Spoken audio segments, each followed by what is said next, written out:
Nagpasaklolo na sa National Bureau of Investigation o NBI ang civic organization na Flag Maharlika para paimbestigahan ang Dermalog, ang IT service provider ng Land Transportation Office o LTO na may hawak sa pag-imprinta ng mga driver's license ng mga Pilipino. Sa liham ng grupong Flag Maharlika kay NBI Director Attorney Melvin Matibag na may petsang May 19, 2026, hinihiling nila na isalang sa investigasyon ang Dermalog dahil inilalantad umano nito sa ibang bansa ang mga mahalagang record ng mga Pilipinong kumukuha ng lisensya sa pagmamaneho.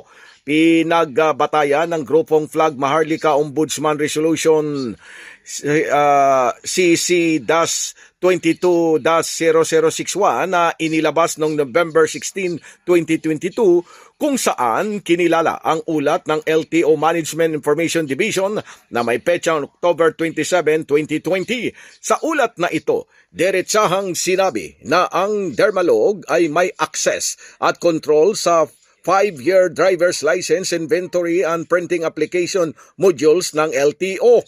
Sa imbestigasyon noon ng Ombudsman, binalaan ang Dermalog service provider na nagdudulot ito ng national security threat dahil kaya nitong mag-imprinta ng lisensya na hindi matutunto ng LTO kahit sa labas pa ng Pilipinas. Natuklasan din na kapag maglilipat ng inventaryo mula sa isang LTO district patungo sa iba, kailangang tumawag pa sa empleyado ng Dermalog na nasa Malaysia upang isagawa ang transfer process.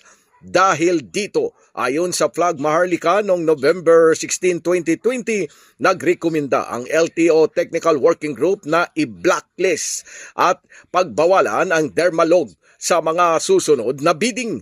Sa kasong inihain sa Ombudsman, iniugnay ito sa paglabag sa Section 3-E ng Republic Act 3019 o Anti-Graft Law at Republic Act 9184 o Government Procurement Act, habang sa hiling sa NBI ay idagdag ang Republic Act 10175 o Cybercrime Law para sa illegal access data interference at system interference.